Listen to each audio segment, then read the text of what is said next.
நண்பர்களை மற்றொரு கலந்துரையாடலில் உங்களோடு இணைந்து கொள்வதில் மகிழ்ச்சி. இன்றைக்கு நாங்கள் இந்த வரலாற்றின் பின்னோக்கி சென்று பல்வேறு விஷயங்களையும் பார்க்கிறோம். நாங்கள் இன்றைக்கு வந்திருக்கின்ற இந்த நிலைக்கு என்ன காரணம் என்று அதில் இன்னொரு அறியப்படாத காரணம் அல்லது நாங்கள் தெரிந்து கொள்ள வேண்டிய ஒரு விஷயமாக இருக்கிறது இந்த தமிழர்களுடைய பிரச்சனை என்றது யாழ்ப்பாணத்தவர்களுடைய பிரச்சனையான்றத நாங்கள் ஆராய இருக்கிறோம். யாழ்ப்பாணம் ஒரு சனத்தொகை அடர்த்தி கூடிய மாவட்டமாக இருக்கின்றது. ஏனைய மாவட்டங்கள்ல யாழ்ப்பாணத்துக்கு அடுத்ததாக மட்டக்களப்பு மாவட்டம் இருக்குது. வன்னி மாவட்டங்கள் எடுத்துக்கொண்டால் கிளிநொச்சி யாழ் மாவட்டத்தோடு இணைந்து கொண்டாலும் கிளிநொச்சி, மன்னார், முல்லைத்தீவு, வவுனியா போன்ற இந்த 4 மாவட்டங்களும் இலங்கையிலேயே சனத்தொகை அடர்த்தி குறைந்த மாவட்டங்களாக இருக்குது. இலங்கையில சனத்தொகை அடர்த்தி குறைந்த மற்றொரு மாவட்டம் மொனராகல. அதுக்கு பிறகு இந்த 4 மாவட்டங்களும் தான் சனத்தொகை அடர்த்தி குறைந்த மாவட்டங்களாக இருக்கின்றது. பிறகு கிழக்குல திருவோணமலை. என்னென்றால் இந்த யாழ்ப்பாணத்தவர்களுடைய பிரச்சனை தான் தமிழர்களுடைய பிரச்சனையாக மாற்றப்பட்டு ஒரு பெரிய விடுதலை போராட்டம் ஒன்று நாங்கள், அதாவது அந்த அரசியல் ரீதியாகவும் யாழ்ப்பாணத்தவர்களுடைய பிரச்சனை தமிழர்களுடைய பிரச்சனையாக்கப்பட்டு அது அப்படியே ஆயுத போராட்டமாக வடிவெடுத்து பிறகு பல்வேறு அழிவுகளையும் சந்தித்து இன்றைக்கும் யாழ்ப்பாணத்தவர்களுடைய பிரச்சனை தான் தமிழர்களுடைய பிரச்சனையாக வடிவம் பெற்றிருக்கு. இது ஏன் நடக்குது என்றதை பற்றி ஒரு சிறிய அளவில் அலசி பார்க்கலாம் என்றதுதான் இந்த பதிவுடைய நோக்கம். அடுத்து நாங்கள் அந்த டிசிசி கூட்டங்கள்ல நடக்கிற பிரச்சனைகளை பார்த்தோம் என்று சொன்னால், அர்ஜுனா கஜேந்திரகுமார் பொன்னமலை மீது அரசாரமான முறையில கதைச்சிருக்கிறார். அது ஒரு மிக அயோக்கியத்தனமானது, அசிங்கத்தனமானது. இதற்கு அர்ஜுனா இது முதல் தடவையும் இல்லை. அர்ஜுனா இது பல தடவை கதைக்கிறார். இது ஒரு தமிழ் தேசியத்தின் வெளிப்பாடு தான். தமிழ் தேசியம் இப்படிதான் காய்க்கிறது. நீங்க பாத்தீங்கன்னா நீசிங்களான பிறந்தனையோ அதுக்கு பிறந்தனையோ அல்லது நீ ஒரு பிள்ளைய போய் பாராளுமன்றத்துல போய் பேசி இருந்தாரு ஒரு விபச்சாரி இவ்வாறான ஒரு மற்றது ஏனைய சமூகங்களை பற்றி சொல்றது, சந்திரசேகரனை பற்றி சொல்லியிருந்தார், எழுத படிக்க தெரியாது என்றால் அவர் ஒரு மலைய தமிழர் என்றபடியா இவ்வாறான சமூகங்களுக்கு எதிராக, முஸ்லிம்களுக்கு எதிராக எல்லாம் காய்ச்சிருக்கிறார். இது இயல்பா வேற மலடன் என்று உடம்பு திட்டி இருக்கிறார். இது நாங்க ஒன்று விலகிக் கொள்ளணும். இதுதான் தமிழ் தேசியத்தின் பண்பு. அப்ப அதுக்காக கஜேந்திரகுமார் சும்மா விட இல்லை. இவரை கஜேந்திரகுமார் நேர செய்யல இல்லை, நேர இவரோட வாதனை இல்லை. நாம் வெளியில போய் அவற்றை ஆர்வலர்களை தூண்டி விட்டு இவருக்கு ஒரு பெரிய கட் அவுட் வச்சு அதுக்கு செருப்பு போட்டிருக்கலாம். அதோட பெரிய பாடல்கள் எல்லாம், வச பாடல்கள் எல்லாம் அர்ஜுனாவுக்கு எதிராக இயற்றப்பட்டு இணையதளங்கள்ல வெளியிடப்பட்டிருக்குது. அதோட அர்ஜுனாவும் கௌசல்யாவுக்கும் இடையிலான உறவை ஒரு பாலியல் ரீதியான உறவாக கற்பனை பண்ணி குழந்தை பிறக்கிறதாக எல்லாம் வீடியோக்கள் வருது. இது எல்லாமே இதுதான் தமிழ் தேசியம். தமிழ் தேசியம் இப்படித்தான் அது செய்யும். அது கஜேந்திரகுமாரா இருந்தானே, அர்ஜுனாவாக இருந்தாங்க, சுமந்திரன் ஆதரவாளர்களாக. என்னால் தமிழரசு கட்சி காலகட்டத்தில இருந்து இன்றைக்கு வரைக்கும் இது இப்படிதான் நடந்திருக்குது. சிங்களவண்ண முது தெருவில் முது தோலை உரிச்சு செருப்பு தேப்ப மாட்டேங்குது. அப்புறம் 40,000 சவப்பட்டி அனுப்புவோம், 20,000 சவப்பட்டி அனுப்புவோம். இது பார்த்தோம்னு சொன்னா பெரிய வித்தியாசங்கள் இல்லை. அதே மாதிரி இந்த டிசிசி கூட்டங்கள் மாதிரி முந்தைய ஐரோப்பிய நாடுகள்ல கூட்டங்கள் நடக்கும். அதுக்குள்ள விடுதலை புலிகளுடைய 2 காவாலி கூட்டத்தை குழப்புவாங்க, தூதரங்க கேட்பாங்க, நீங்க துரோகியம். இது எல்லாமே ஒரு தமிழ் தேசியத்தின் வெளிப்பாடு தான். அங்க அரசியல் இல்லை, அதுக்குள்ள ஒன்றும் கிடையாது. இந்த தமிழ் தேசியம் சொல்றதுக்குள்ள அயோக்கியத்தனத்தை தவிர வேறு ஒன்றுக்கும் அங்க இடம் இல்லை. அதுல ஒரு ஆள் இருக்கிறதே என்னை பொறுத்த வரைக்கும் நான் ஒரு வெட்கப்பட வேண்டிய விஷயம் தான். அது தமிழ் தேசியத்துக்கு ஒரு முற்போக்கு பாத்திரத்தை எடுத்து கதைக்கிறோம்னு சொல்லி கதைக்கிறது வேறு. அது அரசியல் ரீதியில ஏற்றுக்கொள்ளக்கூடியது.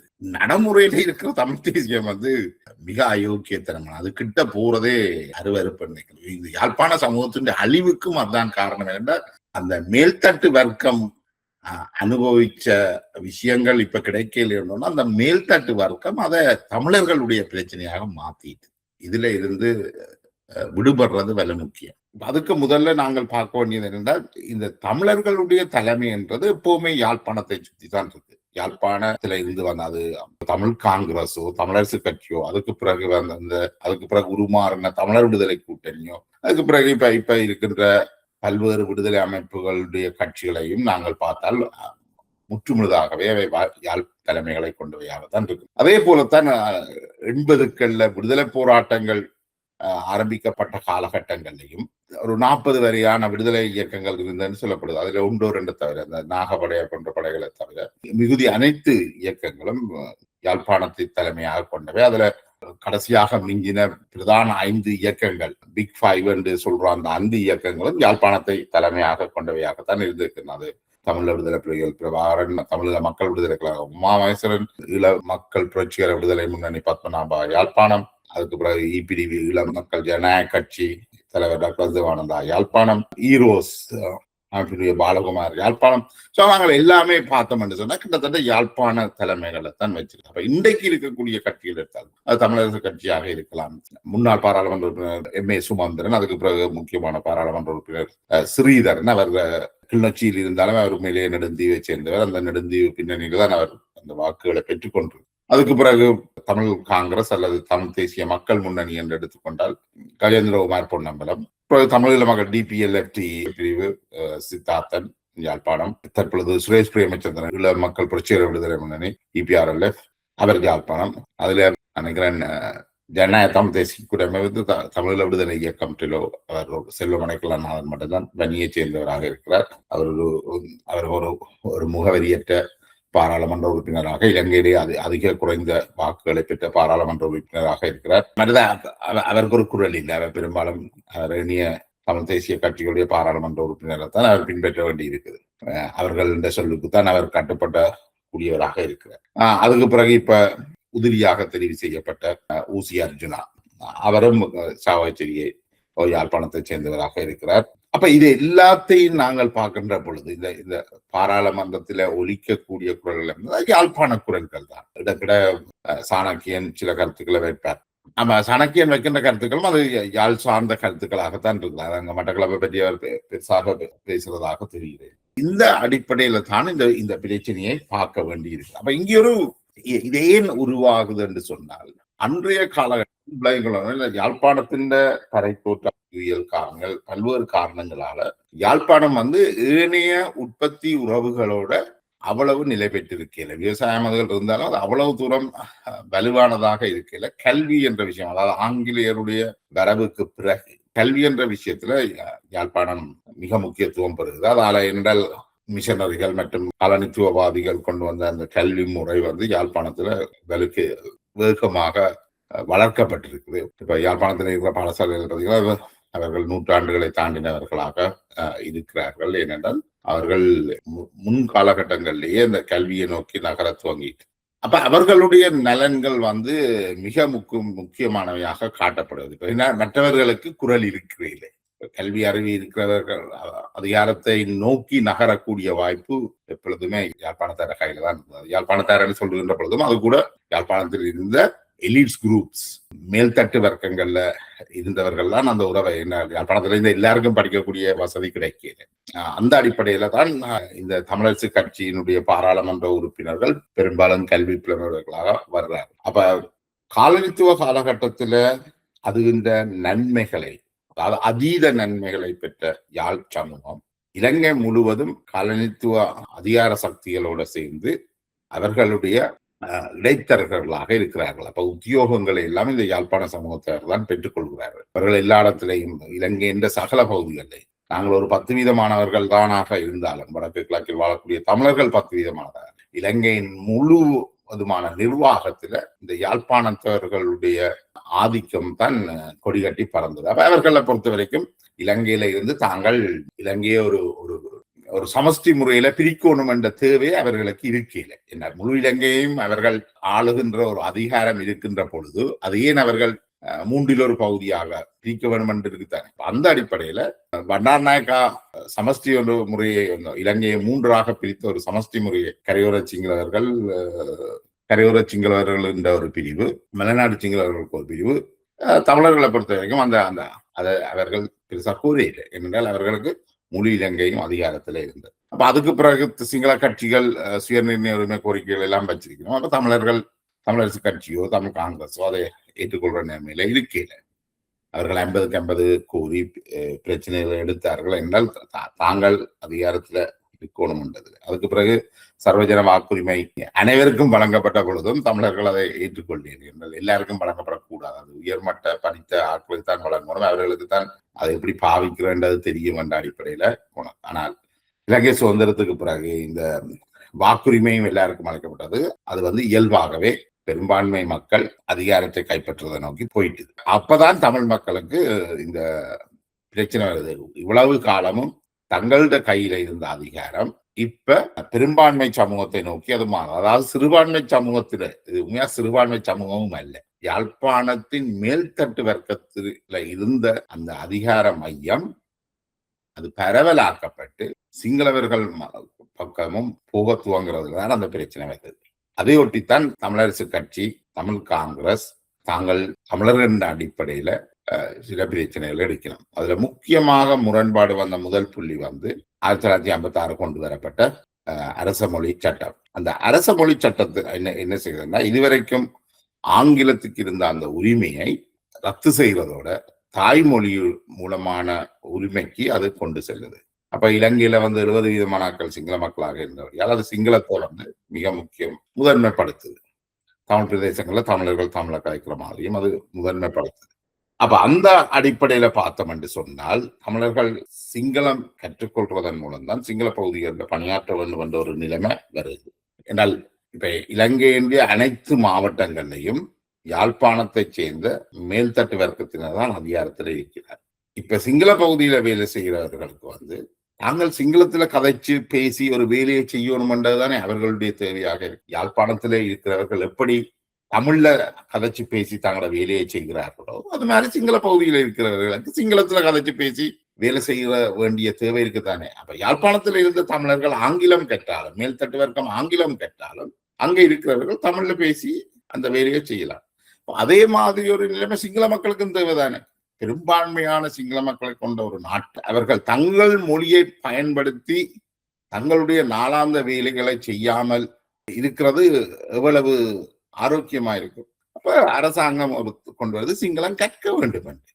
நீங்கள் சிங்கள பகுதியில வேலை செய்யறதுன்னா அந்த மொழியை கற்கத்தானே வேணும். அவர்கள்ட்ட கற்று அவர்களுக்கு அந்த பணியை செய்ய வேணும், அல்லது அவர்கள் சிங்களவர்களை உள்வாங்க வேணும். இந்த இயல்பான விஷயத்த தமிழரசு கட்சி, தமிழ் தேசியம் என்றது நாங்க நினைக்கிறோம் அது தமிழர்களுக்கு நன்மை பயக்கின்ற ஒரு தேசியம். தமிழர் எல்லாரையும் வாழ வைத்து உருவாக்க போகுதுன்னு நினைக்கிறோம். அது இந்த மொழி அப்படித்தான் இருக்குது. ஆனா உண்மையில நடக்கிறது அது அல்ல. தமிழ் தேசியம் என்ன செய்யுதுன்னா, இந்த மேல்தட்டு வர்க்கம் அவர்கள் தங்களுடைய பிரச்சனையை தமிழர்களுடைய பிரச்சனையா மாத்துறார்கள். தங்களுக்கு அங்க போய் சிங்களம் படிக்க வேண்டிய பிரச்சனையை சிங்கள பகுதியில வேலை செய்ய நீங்க சிங்களம் படிச்சுதான் அந்த உத்தியோகத்தை எடுக்கணும். அந்த பிரச்சனையை யாழ்ப்பாணத்தில் உள்ள மட்டக்களப்பில் இருக்கிற, கிளிநொச்சியில இருக்கிற, வன்னியில இருக்கிற ஒரு சாதாரண ஆளுட பிரச்சனையா மாத்தின. மட்டக்களப்பிலேயோ கிளிநொச்சியிலேயோ திருவோணமலையிலயோ இருக்கிற சாதாரண தமிழனுக்கு இந்த பிரச்சனை இல்லை. அவர் தமிழ்ல கற்கிறார், தமிழ்ல பள்ளிக்கூடம் போறார், வாரார், எல்லாம் செய்கிறார். அவருக்கு சிங்களம் படிக்க வேண்டிய அவசியம் இல்லை. அவர் தண்டை தோட்டத்துல போய் வேலை செய்யறதுக்கு அவருக்கு சிங்களம் தேவையில்லை தானே. அப்ப இது அந்த மக்களுடைய அடிப்படை பிரச்சனையா இருக்கிறது. அந்த மக்களுடைய பிரச்சனையாகவே மாற்றுகிறார்கள் யார்? செல்வநாயகம் குழுவினர். அதுக்கு பிறகு அந்த சிறிய எழுத்து போராட்டம் வருது. யாழ்ப்பாணத்துல வடக்கு கிழக்குல அந்த நேரம் கார் வச்சிருந்த எத்தனை பேரை வச்சிருக்கலாம்? ஒரு விரல் விட்டு எண்ணக்கூடிய தமிழரசு கட்சியின் பாராளுமன்ற உறுப்பினர்கள், மற்றது தமிழ் காங்கிரசின் பாராளுமன்ற உறுப்பினர்கள், ஒரு சிலர் கார் வச்சிருந்து. இந்த சிறிய பிரச்சனையா வேண்டிய பிரச்சனை யாழ்ப்பாணத்துல மாட்டு வண்டியில் ஓட்டுறவருக்கு சிறிய எழுத்து பறிக்க சொன்னதா யாராவது? இல்லையே. அல்லது சைக்கிள் ஓடுறவர்களுக்கு இந்த பிரச்சனை வந்ததா? இல்லை. இது இது அவர்களுடைய பிரச்சனை. இது தமிழர்களுடைய பிரச்சனையாக இருக்கையில் இது ஒரு உரிமை பிரச்சனையும் இல்லை. இது வெறுமனே ஒரு அரசியல் லாபத்துக்காக பொது பிரச்சனை ஆக்கப்படுது. பொது பிரச்சனை தமிழ் மக்களுடைய, சிங்கள மக்களுடைய, முஸ்லிம் மக்களுடைய அடிப்படை பிரச்சனைகள் பல இருக்குது. அதை முன்னேற்றத்துக்கான பிரச்சனைகள் நிறைய இருக்குது. அதுகளை நோக்கி அவர்கள் செய்யாமல் இந்த தமிழர்கள் ஒரு சதவீதமானவர்களுடைய பிரச்சனை கூட இல்லை. அதை பொதுமைப்படுத்துகிறார்கள். அதுகின்ற விளைவுகளை தான் நாங்கள் பார்க்கிறோம். இதுல செல்வநாயகம் போன்றவர்களுடைய பிரச்சனை தங்கட கையில இருந்து அதிகாரம் வெளியில போறத அவர்கள் விரும்பல. தங்களுடைய ஆங்கில புலமை, தங்களுடைய நிர்வாக கட்டமைப்புகள்ல இருந்து இந்த அதிகாரத்திலிருந்து தாங்கள் நீக்கப்படுறதை அவர்கள் விரும்பல. அந்த அடிப்படையில் தான் இது ஒரு பிரச்சனையாக்கப்படுது. யாழ்ப்பாணத்தில் இருந்த கந்தசாமிக்கும் பொன்னனுக்கும் ஒரு பிரச்சனையும் இருக்கிறது. அதுக்கு பிறகு பார்த்தோம்னா இந்த தரப்படுத்தல், இப்ப இலங்கை பிரித்தானிய காலனித்துவத்திலிருந்து முற்றாக விடுபட்டு குடியரசாக மாறுகின்ற அந்த நிலையில 70ஆம் ஆண்டு ஸ்ரீமா பண்டார் நாயக்காவுடைய ஆட்சி வருது இடதுசாரிகளோட சேர்ந்து. இந்த காலத்துல இந்த பொருளாதார தடைகள் எல்லாம் கொண்டு வரப்பட்டு இலங்கை கடன் வாங்காமல் தன்னுடைய கடனை குறைத்த ஒரே காலப்பகுதி அந்த ஸ்ரீலங்கா சுதந்திர கட்சி ஆட்சியில சிறிமா ஓ பண்டாரநாயக்க ஆட்சியில இருந்த காலப்பகுதி. உள்ளூர் உற்பத்தி கூட்டப்படுது. யாழ்ப்பாணத்துல வன்னியில இருந்த விவசாயிகள் எல்லாம் பெருமளவில் லாபம் அடைஞ்சு அவர்கள் கார் வாங்குற அளவுக்கு வளர்ச்சி பெறுகிறார்கள். சினிமாவுக்கு வெங்காயத்தாலையும் பச்சை மிளகாலையும் மாலை போட்டு வரவேற்கப்படுகிறார். இலங்கை தமிழரசு கட்சியும் தமிழ் காங்கிரசும் அந்த தேர்தலில் தோல்வி அடைகிறார்கள். அது முக்கிய தலைவர்கள் தோல்வி அடைகிறார்கள். மக்கள் ஸ்ரீலங்கா சுதந்திர கட்சியோட அதுல இருக்கிற நன்மைகளை பெறுகிறார்கள். இலங்கையில தமிழ் திரைப்படங்கள் வெளிவருகிறது. இலங்கையில தமிழ் எழுத்துக்கள் ஒரு மரமலர்ச்சி காலம் என்றே சொல்லலாம். அதை இந்தியாவில நம்பி இருந்த திரைப்படங்கள் எழுத்துக்களுக்கு பதிலாக இலங்கையிலேயே திரைப்படங்கள் தயாரிக்கப்படுகிறது தமிழ்ல. அதுக்கு பிறகு இலங்கையில இப்பதான் இளைய தலைமுறையினர் சில திரைப்படங்களை கொண்டு ஆனா அந்த நேரமே முழுநீள படங்கள் எல்லாம் வந்திருக்கிறது. தமிழ் எழுத்துக்கள் இலக்கியம் வளர்வது ஏனென்றால் அது உள்ளூர் உற்பத்திகளை அதிகரிக்குது. சர்வதேச இந்த இறக்குமதிகளுக்கு கட்டுப்பாடு விதிக்கப்படுது. அதிலே கொண்டு வரார்கள் இன ரீதியான தரப்படுத்தல். இப்ப அவர்கள் பார்க்கின்ற பொழுது அவர்களுக்கு தெரியாது இது பல்கலைக்கழகத்துக்கு வருகின்ற மாணவர்கள் இங்கே இருந்து வருகிறார் அவர்கள் தமிழர்கள் என்று மட்டும்தான் நினைக்கிறார்கள். உண்மையிலேயே பல்கலைக்கழகத்துக்கு போன மாணவர்கள் மட்டக்களப்பில இருந்தோ திருவோணமலையில இருந்தோ வவுனியா மன்னார் முல்லைத்தீவில இருந்தோ போகையில கிளிநொச்சியில இருந்தோ போகையில யாழ்ப்பாணத்தின் வட்டுக்கோட்டை சுண்ணாகம் காங்கேசந்துறையில இருந்தெல்லாம் போகையில எல்லாம் அதுக்கு பிறகு இருக்கிற கார்நகர் இந்த தீவுகள்ல இருந்து எல்லாம் ஒரு தரம் பல்கலைக்கழகம் போகையில பல்கலைக்கழகம் போனது பெரும்பாலும் யாழ்ப்பாணம் இந்து கல்லூரியில இருந்து ஒரே வகுப்பை சேர்ந்த இரண்டால் அவர்கள் எல்லா மாணவர்களையும் அவங்க வடித்தெடுத்து பயிற்சிகளை கொடுத்து அனுப்புறதாக இந்து கல்லூரியில இருந்தான் பெரும்பாலானவர்கள் போனார்கள். அல்லது மற்றது ஒரேட்டர் சுப்பிரமணியத்தினுடைய பாடசாலை ஸ்கந்தவரோதயா அப்படி ஒரு சில பாடசாலைகள்ல இருந்துதான் யாழ்ப்பாண நகரத்தை அண்டிய பாடசாலைகள்ல இருந்துதான் இந்த மேல்தட்டு வர்க்கம் பல்கலைக்கழகம் போனோம். அதே மாதிரி கொழும்புல சிங்கள பகுதிகளில் இருந்து கொழும்பு உள்ள மேல்தட்டு வர்க்கமும் பல்கலைக்கழகம் போனோம். இது அப்ப இவர்களை அந்த தரப்படுத்தலை கொண்டு வந்ததால அங்க அது தமிழ் மக்களுக்கு எதிராக கொண்டு வந்ததான ஒரு பிம்பம் ஏற்படுத்தப்படுது. உண்மையிலேயே அதுல தமிழ் மக்களுக்கு பாதிப்பு இருக்கிறது. மேற்தட்டு வர்க்கம் அதாவது முந்தி இந்த செல்வநாயகத்தின் அடியொட்டி தமிழரசு கட்சி தமிழ் காங்கிரஸ் அடியொட்டிகளாக இருந்த குடும்பங்கள் அந்த மேல்தட்டு வர்க்கம் தான் பல்கலைக்கழகம் போனோம். அவைக்குத்தான் பிரச்சனை வந்தது. அவைக்கும் சிங்கள மேல்தட்டு வர்க்கத்துக்கும் இடையில தான் அந்த பிரச்சனை. இது அடிப்படை தமிழ் மக்களுக்கும் அடிப்படை சிங்கள மக்களுக்கும் இடையில பிரச்சனையா இருக்கிறது. அந்த தரப்படுத்தல் கூட அந்த இன ரீதியான தரப்படுத்தல் கூட ஓரிரு ஆண்டுகள்ல நீக்கப்பட்டு மாவட்ட ரீதியான தரப்படுத்தல் அறிமுகப்படுத்துது. இப்ப இந்த மாவட்ட ரீதியான தரப்படுத்தல் உண்மையிலேயே அது ஒரு ஜனநாயக தரப்படுத்தல். அது தமிழ் மக்களுக்கு கிடைச்ச அதிர்ஷ்டம். ஏன்னா முந்தி இருந்த யாழ்ப்பாணத்தை சேர்ந்த மேல்தட்டு படித்த வர்க்கம் மட்டும்தான் பல்கலைக்கழகம் போலாம் என்ற நிலைமையை மாற்றி மட்டக்களப்பு மன்னார் திருகோணமலை முல்லைத்தீவு வவுனியா கிளிநொச்சியில இருந்தெல்லாம் பல்கலைக்கழகம் போகலாம் என்ற நிலைமையை உருவாக்கினது இந்த மாவட்ட ரீதியான தரப்படுத்தல். ஆனா அதை தமிழ் மக்களுக்கு கேடுகட்ட விஷயம் என்று தமிழரசு கட்சியும் தமிழர் காங்கிரசும் இணைந்து தமிழர் விடுதலை கூட்டணி பிறப்பிச்சு. இதுல பிரபாகரன் போன்றவர்கள் எல்லாம் பெருசா உணர்ச்சி வசப்பட்டுச்சு. எனக்கு உண்மையா விளங்கையில பிரபாகரன் ஏன் உணர்ச்சி வசப்பட்டாரு? ஏன்னா பிரபாகரன் 8ஆம் வகுப்போட முடிஞ்சது பிரபாகரன். அதுக்கு பிறகு அவருக்கும் பல்கலைக்கழகத்துக்கும் என்ன சம்பந்தம்? அவருக்கே ஆயுத போராட்டம் வந்தது. அதே மாதிரி இது பிரபாகரன் மட்டும் இல்லை, இந்த இயக்கங்கள்ல போய் சேர்ந்த பலருக்கும் இதுதான் பிரச்சனை. அரசாங்கம் தரப்படுத்தல கொண்டு வந்துட்டாங்க. ஒரு பெரிய பேசு பொருள் பொன் சுகுமாரன் உட்பட இவர்கள் தரப்படுத்தலால இவர்கள் எப்போதும் தரப்படுத்தலால பாதிக்கப்பட போறதில்லை. இவர்கள் உண்மையா தரப்படுத்தலால நன்மை பெற்றவர்கள். பிரபாகரனோ சுகுமாரனோ கொஞ்சம் மூண்டி படிச்சிருந்தா பல்கலைக்கழகம் போயிருக்கலாம்.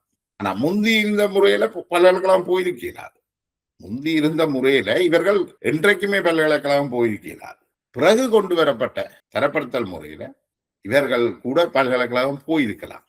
ஆனா தங்களுக்கு லாபம் அல்லது தங்களுக்கு ஒரு நன்மை கிடைக்கிற விஷயத்துக்கு எதிராகவே தங்கள தலையில தாங்களே மண்ணள்ளி போட்டுக்கொண்டு ஒரு போராட்டம் நடத்தப்பட்டது. அப்படிதான் நான் இதை பார்க்கிறேன். இதுக்கு பல பேருக்கு மாற்று கருத்து இருக்கு. நீங்கள் கட்டாயம் உரையாடுங்க. தமிழர்களுக்கு மன்னார்ல, மட்டக்களப்புல, வவுனியாவில, திருகோணமலையில, யாழ்ப்பாணத்துல இருந்த இந்த மூலமுடுக்கு பள்ளிக்கூடங்கள்ல இருக்கிற ஆட்களுக்கு கூட பல்கலைக்கழகம் போகலாம் என்ற ஒரு நிலையை கொண்டு வந்தது இந்த தரப்படுத்தல். இந்த தரப்படுத்தல் வராட்டி சித்தங்கனியை சேர்ந்த அற்புத ராஜா வவுனியா பல்கலைக்கழகத்தினுடைய துணைவேந்தராக இருக்கின்றார். இந்த தரப்படுத்தல் இல்லையென்றால் அவர் வந்திருக்கிறார். அவர் வந்திருக்கிறதுக்கு வாய்ப்பு இருக்கு. என்னால் அவர் இலங்கையிலேயே அதிக கூடிய புள்ளிகளோட போனார். அப்படி கனவேருக்கு இந்த தரப்படுத்தல் இல்லாமல் பல்கலைக்கழகம் போயிருக்க வாய்ப்பு. ஆனா இந்த தரப்படுத்தல் வந்த பிறகும் இந்த யாழ் படித்த வட்டம், அதாவது மேல்தட்டு வர்க்கம் என்ன செய்யுதுன்னா, இந்த மாவட்டங்களுக்குள்ள தாங்கள் ஓலவல் எடுத்துட்டு இந்த மாவட்டங்களுக்குள்ளேயே போய் அந்த மாணவர்களுடைய உரிமையையும் பறித்து கொண்டார்கள். அதுதான் உண்மையான நடந்தது. அதனால் அந்த மாணவர்கள் இப்ப மட்டக்களப்பிலேயோ வவுனியாவிலேயோ கிளிநொச்சியிலேயோ மன்னார்லேயோ இது வழங்கப்பட்ட கோட்டாவில் யாழ்ப்பாணத்தை சேர்ந்தவர்கள் அங்கங்க போயிருந்து படிச்சு அந்த அவர்களுடைய கோட்டாவையும் எடுக்கிற ஒரு நிலைமை இருந்தது. சோ அனவடியால் இப்ப எங்களுக்கு நாங்களே மண்ணள்ளி போட்டதான் இந்த தரப்படுத்தலுக்கு எதிராக நாங்க போராடுறோம் என்று சொல்லி கொண்டு போராடினே இல்லை, தங்களுக்கு தாங்களே மண்ணள்ளி போட்டார்கள். அதே மாதிரி அரசகர்ம மொழி சட்டத்திலேயும் அதை ஒரு தனிச்சிங்கள சட்டம் என்று சொல்லி இலங்கை ஒரு 70% சிங்கள பௌத்தர்களை கொண்ட ஒரு நாடு. அந்த நாட்டுல சிங்களம் பிரித்தானியாவுக்கு வந்தா இங்கிலீஷ் பேசுறோம், நாங்க ஜெர்மனுக்கு போனா டச் பேசுறோம். ஆனால் அந்தந்த நாட்டுல அந்தந்த மொழி இருக்கும். ஆனா எங்களுக்கும் அந்த உரிமை தமிழ்லயே கற்று தமிழ்லயே நீங்கள் அரசாங்கங்களை பார்த்து செய்யற ஒரு அந்தஸ்து இருந்தது. பெரிய முரண்பாடுகள் ஒன்றும் வரையில்லை. ஒரு சிறிய போராட்டத்துக்கு கூட ஏதோ அதுகள்ல பெரிய மாற்றங்கள் இல்லை. அதை நாங்கள் போராடி பெற்றேன்னு சொல்லலாம். அப்படியான சில விஷயங்களை நாங்கள் எடுத்திருக்கிறோம். அதே மாதிரி பிறகு 87ஆம் ஆண்டு இலங்கை இந்திய ஒப்பந்தத்துல பெரும்பாலும் அந்த நிலைமைகள் எல்லாம் மாறிட்டுது. ஒடுக்குமுறை என்றது எல்லா இடமும் இருக்குது. இலங்கையிலையும் அதிகாரத்துல உள்ள சிங்கள மக்களால் எங்களுக்கு ஒடுக்குமுறை இல்லை. அதிகாரத்துல இருந்த சிங்கள தலைமைகள், எலிட்ஸ் குரூப்ஸ், மேல்தட்டு வர்க்கம் கீழே இருக்கிறவர்களை ஒடுக்கி இருக்கு. அது சிங்களவர்களையும் ஒடுக்கி இருக்கு, தமிழர்களையும் ஒடுக்கி. அதே மாதிரி தமிழர்களுடைய அதிகார வர்க்கம் தனக்கு கீழே இருந்த தமிழர்களை ஒடுக்கி இருக்கு. சாதி ரீதியாக ஒடுக்கி இருக்கு, ஏனைய மதத்தவர்கள் ஒடுக்கி இருக்கு. நாங்கள் இன்றைக்கும் ஒடுக்குறோம். நாங்கள் அவர்களை எங்களோட சமமானவர்கள் என்று ஏற்றுக்கொள்ள மாட்டோம். இவ்வாறான பல பிரச்சனைகள் இருக்கு. இவ்வளவு பிரச்சனைகள் இப்ப இருக்கு. இலங்கை சுதந்திரம் அடைகிறதுக்கு முதல் இருந்திருக்கு, சுதந்திரம் அடைஞ்ச காலத்துக்கு பிறகு இருந்திருக்கு. தமிழர்கள் உரிமை கேட்டு போராடைக்குள்ளேயும் இருந்தது. தமிழர்கள் உரிமை கேட்டு துப்பாக்கி ஏந்தின பிறகும் இருந்தது. துப்பாக்கி கலாச்சாரம் அழிக்கப்பட்டு இன்றைக்கும் தமிழர்களை ஒடுக்குற அந்த முறை இன்றைக்கும் இருக்குது. இலங்கையில வடக்கு கிழக்குல தமிழ் பள்ளிக்கூடங்கள்ல ஒடுக்கப்பட்ட சமூகங்கள்ல இருந்து ஒரு அதிபராக, ஒடுக்கப்பட்ட சமூகங்கள்ல உள்ளவர் யாழ்ப்பாண பல்கலைக்கழகத்துடைய வைஸ் சான்சலராக வாழ்ந்தோ எல்லாம் சாத்தியமான விஷயங்கள் இல்லை. இது இன்றைக்கும் இருக்குது, மிலனியத்துக்கு பிறகும் இருக்குது. அப்படியே ஒடுக்குமுறை இருக்கு. அதாவது சிங்கள எலிட்ஸ் குரூப் தலைமைகள் ஏனைய சமூகங்களை, ஏனைய மக்களை ஒடுக்குமுறை இருக்கு. ஆனா அதை கையாள்றதுக்கு நாங்க என்ன வழிகளை வேண்டுறோம் என்றதுதான் இங்க முக்கியமானது. அடுத்தது இந்த நாங்கள் பார்த்தோம் ஆரம்பத்துல அந்த உத்தியோகத்துக்காக செய்யப்பட்டது. அப்ப நீங்கள் சிங்களம் கற்றாதான் உத்தியோகம் பண்ணா, நீங்கள் இந்த யாழ்ப்பாணத்துல இருந்த எலிட்ஸ் குரூப் இல்ல எங்களை பிரச்சனை இல்லை, இது இல்லாத பிரச்சனையும். அப்ப யாழ்ப்பாண உயர் குலத்தவர்களுடைய பிரச்சனை பொதுமைப்படுத்தப்படுது. எல்லாருக்கும் பிரச்சனை, உண்மையிலே அது எல்லாருக்கும் பிரச்சனை இல்லை. அதுக்கு பிறகு இந்த பொது பிரச்சனையாக்கி இந்த விடுதலை போராட்டம் துவங்குது. இந்த விடுதலை போராட்டம் துவங்கினா இந்த பிரச்சனைகளோட சம்பந்தப்படாத எல்லாரும் போராட விழிக்கிறார். இந்த பிரச்சனையில இந்த பாதிப்பும் இல்லாதவர்கள், உண்மையிலேயே பாதிக்கப்பட்டவர்கள் யாரென்றா சிங்கள ஒடுக்குமுறையால பாதிக்கப்பட்டவர்கள் இல்லை கிராமங்கள்ல இருந்து. அப்ப எல்லைப்புற கிராமங்கள்ல இருந்தவர்கள் தானே தலைவரா வந்திருக்கணும் அந்த போராட்டங்களுக்கு. என்ன சொல்றதுன்னா, எங்க பாதிப்பு கூட இருக்கோ அந்த இடத்து அந்த பாதிப்புல இருந்துதான் தலைவர்கள் உருவாகும். ஆனா அந்த பாதிப்புல இருந்து தலைவர்கள் உருவாகாமல் ஒரு சில 100 கிலோமீட்டருக்கு அங்கால இருக்கிற யாழ்ப்பாணத்தில இருந்து அதை பார்த்து உணர்ச்சி வசப்படுறார்கள் என்றால், யாழ்ப்பாணத்துல இருந்தவர்களுக்கு பெரிய பிரச்சனை இருக்கல, அவர்கள் என்ன ரியாக்ஷன் கொடுக்க, இவைய பார்த்து அவ உணர்ச்சி வசப்பட்டுட்டீங்கம்மா, இவ கஷ்டப்படுறத பார்த்து இல்லப்புறங்கள்ல இருந்து பாதிக்கப்பட்ட தமிழ் மக்களை பார்த்து, சிங்கள பகுதிகளில் இருந்து அடிச்சு கலைக்கப்பட்ட தமிழ் மக்களை பார்த்து யாழ்ப்பாணத்துல இருந்தவைக்கு உணர்ச்சி வந்துட்டு அவர்கள் ஆயுதம் எடுத்தவையா, அவர்கள் பாதிக்கப்பட இல்லை. உண்மையா பாதிக்கப்படுவன் நேர்மையா போராடுவானோ, அல்லது இந்த பாதிக்கப்பட்டவர்களை பார்த்து கேட்டு வாடகைக்கு உணர்ச்சி பெற்றவர்கள் வடிவா போராடுவார்களோ, என இந்த பாதிக்கப்பட்டவர்கள் தொடர்ந்தும் போராளிகளாக இணைகிறார்கள். பாதிக்கப்படாதவர் அதுக்கு தலைமை கொடுக்கினர். பாதிக்கப்படாத உயர் மட்டங்கள்ல இருந்த தமிழர்கள் தலைமை கொடுக்கினர். அப்ப அதுதான் இந்த போராட்டத்தின் பிரச்சனை. அவர்கள் பாதிப்புக்காக போராடல, அவர்கள் தலைமைக்காக ஒரு தலைமையை வச்சிருக்கணும். தங்களுக்கு தாங்கள் பல தலைமைகள் இருக்குது, அதுக்குள்ள போராடினோம். அப்ப என்ன செய்யணும்? இவைக்குள்ள போட்டி, ஆர் பெரியாள், இந்த ஆர் பெரியாள் என்ற போட்டியில தான் இந்த படுகொலைகள் எல்லாம் நடக்குது. இப்ப நீங்கள் இந்த டிசிசி மீட்டிங்ல நடக்கிற சண்டையில பார்க்கிறோம். இப்ப இருக்கிற இளம் சமூகத்துக்கு அன்றைக்கு என்ன நடந்ததுன்னு தெரியாது. இன்றைக்கு அரசாங்கம் ஆயுதத்தை எல்லாத்தையும் பறிச்சபடியா டிசிசி மீட்டிங்ல டேனாய உன்னை வெட்டுவன், டேனாய உன்னை கொல்லுவன், நீ மலடன், அவனுவன், அடிப்பெண்டா உதைப்பெண்டா என்று வாயால கதைக்கணும். ஒரு 30 வருஷத்துக்கு முதல் என்ன நடந்தா, அரசாங்கத்திட்ட கட்டுப்பாடு இல்லை, இவ எல்லார்ட்டையும் ஆயுதம் இருந்தது. இவ டேனாய உன்னை சுடுவென்றாண்டு சுட்டுச்சினோம். எல்லாரும் ஆளுக்கால் சுடுபட்டு சகோதர படுகொலைகள் நடத்தி என்ன படுகொலை செய்யறதுக்கு உங்களுக்கு ஒரு காரணம் தேவையில்லை. முழிச்சு பார்த்தார், முறைச்சு பார்த்தார் எல்லாம் சுட்ட கதைகள் எல்லாம் இருக்குது. அவ அங்க போய் ஆமிக்காரனோட சிரிச்சிட்டார், கதைச்சிட்டார். இப்படி எல்லாம் தங்கள குடும்ப பிரச்சனைகள், தளபதி மாற்ற பிரச்சனைகள், காதல் பிரச்சனைகள், வேலி பிரச்சனைகள் எல்லாத்துக்கும் படுகொலை செய்து யாழ்ப்பாணம் இரத்த ஆறுல விடப்பட்டது. ஏனென்றா இவைக்கு உண்மையான பிரச்சனை இல்லை. உண்மையான பிரச்சனை இருக்கிறவன் அங்க எல்லப்புறங்கள்ல இருந்தவன், அந்த சமூகங்கள், அவன் என்ன செய்யறான்? இவங்களோட இருக்கிறது பார்க்க எதிரிகளோட போய் சமரசம் செய்யலாம், அவங்களோட காய்ச்சி பேசி வாழலாம் என்று அடிச்சு கலைச்சவன் எல்லாம் திரும்பி போயிட்டாங்க. பெரும்பாலும் கொழும்புல இருந்து அடிச்சு கலைக்கப்பட்டவர்கள், கண்டியில இருந்து கலைக்கப்பட்டவர்கள், ஆளியில இருந்து கலைக்கப்பட்டவர்கள் எல்லாரும் திரும்பி அங்க போயிட்டாங்க. எங்க யாழ்ப்பாணத்துல வாழ இல்லாமல் அவர்கள் எல்லாம் திரும்பி சிங்கள மக்கள் என்ற பகுதிகளுக்கு போய் வாழினோம். இன்றைக்கும் வடக்கு கிழக்குல இருக்கிற தமிழர்களிலும் பார்க்க அதிகமான தமிழர்கள் சிங்களவர்களோட தான் வடக்கு கிழக்கை பூர்வீகமாக கொண்ட தமிழர்கள் சிங்கள பகுதிகளில் தான் வாழ்கிறார்கள். தமிழ் பகுதிகளில் வாழ முடியாமல், வாழ விரும்பாமல், அதுக்கான வசதிகள் இல்லை என்றதால. இதுதான் நிஜம். இதை விட்டுட்டு இன்றைக்கு இந்த டிசிசி மீட்டிங் சண்டை எவ்வளவு மோசமாக போய்கொண்டு, இவ்வளவு பேரும் என்ன சொன்னவ, 1.5 வருஷத்துக்கு முதல், 1 வருஷத்துக்கு முதல் இந்த பாராளுமன்ற தேர்தலில் தமிழரசு கட்சியில இருந்து தெரிவு செய்யப்பட்டவர்கள், தமிழ் காங்கிரஸ்ல இருந்து தெரிவு செய்யப்பட்டவர்கள், பாராளுமன்ற இதெல்லாம் தமிழ் தேசியத்துக்கு கிடைத்த வாக்குகள். தமிழ் தேசியத்தை மக்கள் உறுதியாக நம்புகிறார்கள். அப்ப ஏன் ராசா நாயே பேயே வெட்டுவன் கொத்துவன் என்று ஏன் ராசா டிசிசி மீட்டிங்ல சண்டை பிடிக்கிறீர்கள்?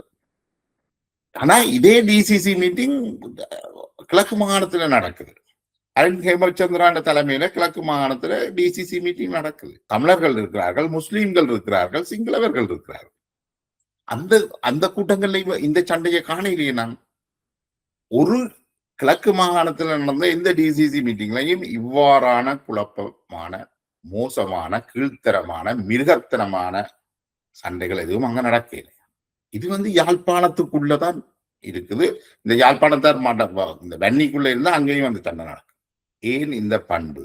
இது ஒரு சிக்கல். என்ன, நீங்கள் இந்த தமிழ் தேசியத்தின் பிரச்சனை ஒன்று இருக்குது.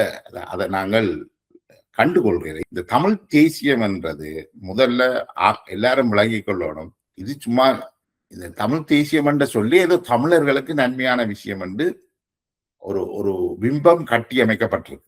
அது உண்மைக்கு புறம்பான பிம்பம். தமிழ் தேசியம் என்றது மிக கொடுமையானது, மிக மோசமானது. அது ஒரு முற்போக்கானது அல்ல. அதுக்கு ஒரு முற்போக்கு பாத்திரம் இல்லை. அது முற்போக்கு பாத்திரத்தை எடுக்க வேணும். ஆனா அவர்கள் எடுக்கவே இல்லை. அது ஒரு சரியான ஒரு இடதுசாரி போராட்டம் கொண்டு வருகின்ற பொழுதுதான் அது ஒரு முற்போக்கு பாத்திரம். அது இப்ப இருக்கிற சிந்தனை முறைகள் எல்லாத்தையும் இருந்து அது வராது. அது என்ன செய்யுதுன்றா, பிறப்பிலேயே தமிழர்கள் சமமானவர்கள் அல்ல. ஒரு ஆள் பிறக்கைக்கே கீழே தான் பிறக்கிறார், இன்னொரு ஆள் பிறக்கைக்கே மேலதான் பிறக்கிறார் என்று சொல்றதுதான் தமிழ் தேசியம். தமிழ் தேசியம் ஏனைய மதங்களையோ சமூகங்களையோ ஏற்று நடக்காது. யாழ்ப்பாணத்துல இந்த தமிழ் தேசியவாதிகளுக்குள்ளேயே ஏன் ஒற்றுமை இல்லை? கஜேந்திரகுமார் தமிழ் தேசியவாதி, சுமந்திரன் தமிழ் தேசியவாதி, அர்ஜுனா தமிழ் தேசியவாதி. என்ன பொறுத்த வரைக்கும் இளங்குமரன், ரஜீவன், பவானந்த ராஜா போன்றவர்கள் கூட தமிழ் தேசியவாதிகள் தான். கொஞ்சம் பவானந்த ராஜா, ரஜீவன், இளங்குமரன் போன்றவர்கள் கொஞ்சம் முற்போக்கான தமிழ் தேசியவாதிகள் என்று சொல்லலாம். ஆனா அவர்களும் தமிழ் தேசியம் தான், தமிழ் தேசியத்துல உள்ள ஆட்கள் தான்.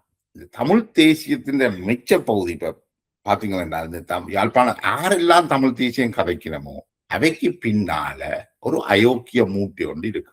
அது பாராளுமன்ற உறுப்பினர்களாக இருந்தாங்க, பல்கலைக்கழகத்தினுடைய விரிவிரியாளர்கள் பேராசிரியர்களாக இருந்தாங்க, வெவ்வேறு பதவிகள் இருக்கிற தமிழ் தேசியத்தை ஆறாவது கதைக்கணும் என்றால் அவையை நீங்கள் வடிவா ஆராய்ஞ்சு கொண்டு போனீங்கள் என்றால் அவைக்கு பின்னால ஒரு அயோக்கியத்தனம் இருக்கும்.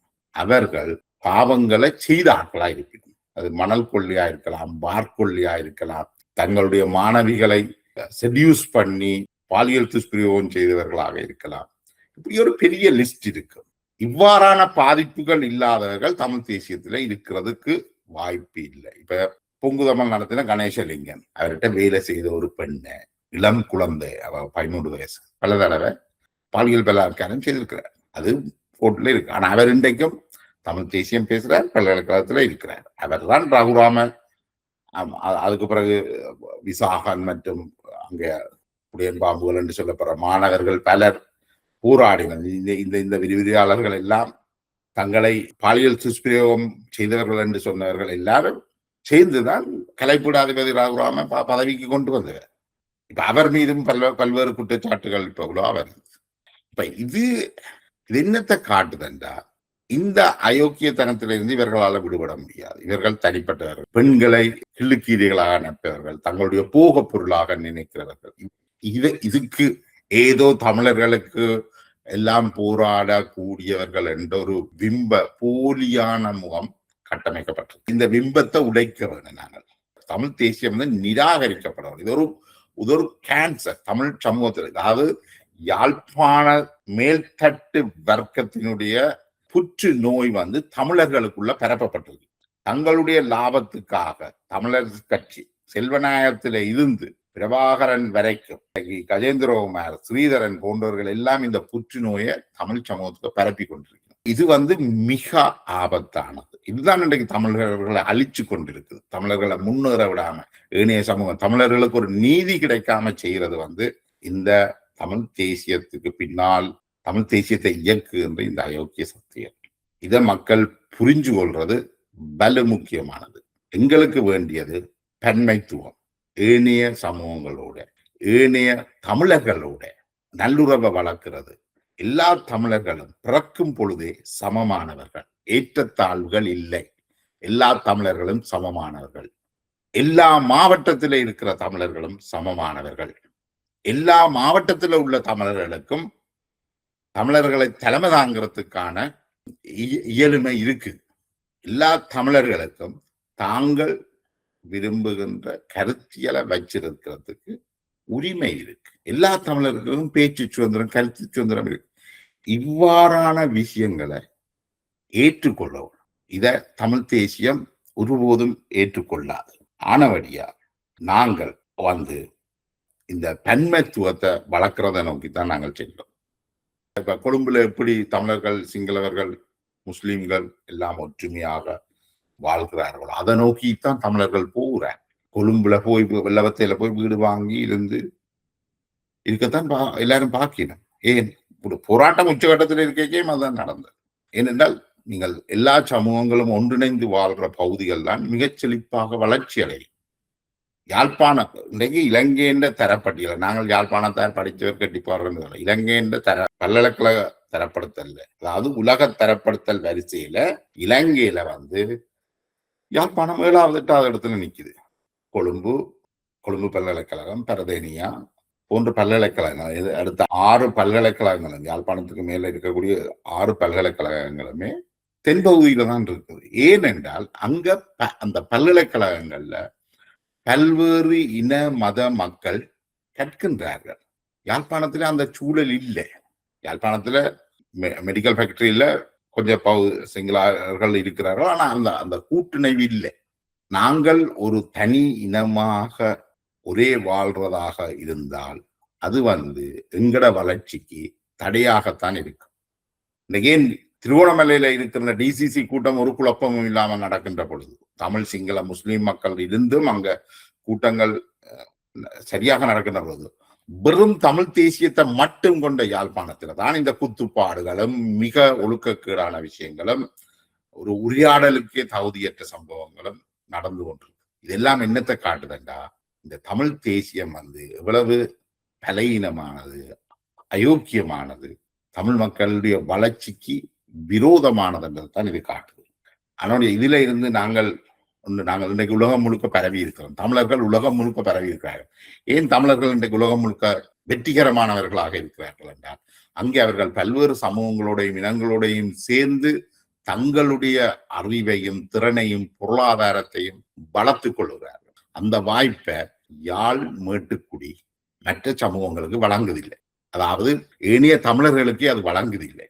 இதை உடைக்க வேண்டும். இதை உடைக்கிறதன் மூலமாக மட்டும்தான் இந்த தமிழ் சமூகம் தன்னை விடுதலை செய்ய முடியும். தமிழ் சமூகம் என்றைக்கு தன்னை முதல்ல விடுதலை செய்யுதோ, இந்த தமிழ் தேசியத்தின் ஒடுக்குமுறையில இருந்து, தமிழ் தேசியத்தின் இந்த பொம்மல் ஆட்டங்கள் பித்தலாட்டங்கள்ல இருந்து தமிழர்கள் விடுவிக்கப்படைக்குள்ளதான் தமிழர்களுக்கு விமோசனம் வர்றதுக்கான வாய்ப்பு இருக்குது.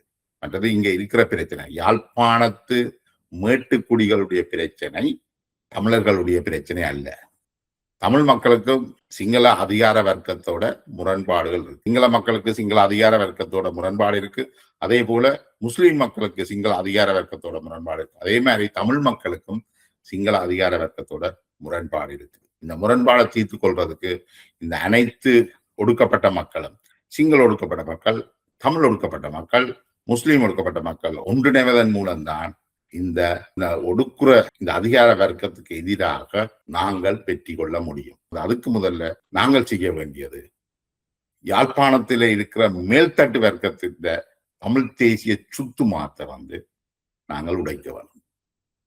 அதை நோக்கி நாங்கள் பணியாற்றணும். இந்த டிசிசி கூட்டங்கள் மற்றது யாழ் பல்கலைக்கழகங்கள் இதில் நாங்கள் நிலைமையை மாற்றி ஒரு முன்னேற்றகரமான கொண்டு தமிழ் மக்கள், முஸ்லிம் மக்கள், சிங்கள மக்கள் அனைவரும் வடக்கு கிழக்கிலையும் சுமூகமான வாழ்ற ஒரு நிலைமையை நாங்கள் ஏற்படுத்துவோம். பரஸ்பரம் ஏனைய சமூகங்களை புரிஞ்சு கொள்றது, ஏனைய மொழியை கற்றுக்கொள்றது, ஏனைய மதங்களை கற்றுக்கொள்வதன் மூலம் நாங்கள் எங்களையும் வளர்த்துக்கொண்டு எங்களோட பிரதேசங்களையும் முன்னேற்றலாம். இன்றைக்கு நாங்கள் சனத்தொகை அடர்த்தி குறைஞ்சு கொண்டு வாரோம். அதனுடைய நாங்கள் ஏனைய சமூகங்களை உள்வாங்கி எங்களை வளர்த்துக் கொள்றதுதான் இதுக்கு ஆரோக்கியமானதாக அமையும். அப்படி செய்யறதன் மூலம்தான் நாங்கள் தனிநாடு வந்தா தான் எங்களுக்கு எல்லாம் வானத்தில இருந்து கொட்டுமன்ற இந்த கதைகள் எல்லாம் எந்த வகையிலையும் தமிழ் மக்களுடைய வளர்ச்சிக்கு உதவி செய்யல. நாங்கள் உண்மையிலேயே இதை கதைக்கிறவர்கள், அதாவது தனிநாடு வேணும் என்று கொண்டு கதைச்சு கொண்டு இருக்கிறவர்கள் என்ன செய்யணும் என்றால், வடக்கு கிழக்கில் இருக்கிற மக்களை வடக்கு கிழக்குல இருந்தும் நாட்டில இருந்தும் வெளியேற்றி கொள்றதுக்கு தான் உதவி செய்திருக்கிறார்கள். விடுதலை புலிகளுடைய போராட்டம் கூட கடைசியா என்ன செய்திருந்தா, வடக்கு கிழக்குல இருந்த தமிழ் மக்களை வெளிநாடுகளுக்கு அனுப்பி, வெளிநாடுகளுக்கும் தென்பகுதிக்கும் அனுப்பினர். இன்னைக்கு 1/3 பகுதி மக்கள் தான் வடக்கு கிழக்குல இருக்கிறோம் தமிழ் மக்கள். வேணியவர்கள் வடக்கு கிழக்குக்கு வெளியில அனுப்பிட்டோம் அல்லது நாட்டுக்கு வெளியிலேயே போயிட்டோம். அதனுடைய நாங்கள் ஒரு கற்பனையில வாழ்றதை முதல்ல நிறுத்தணும்.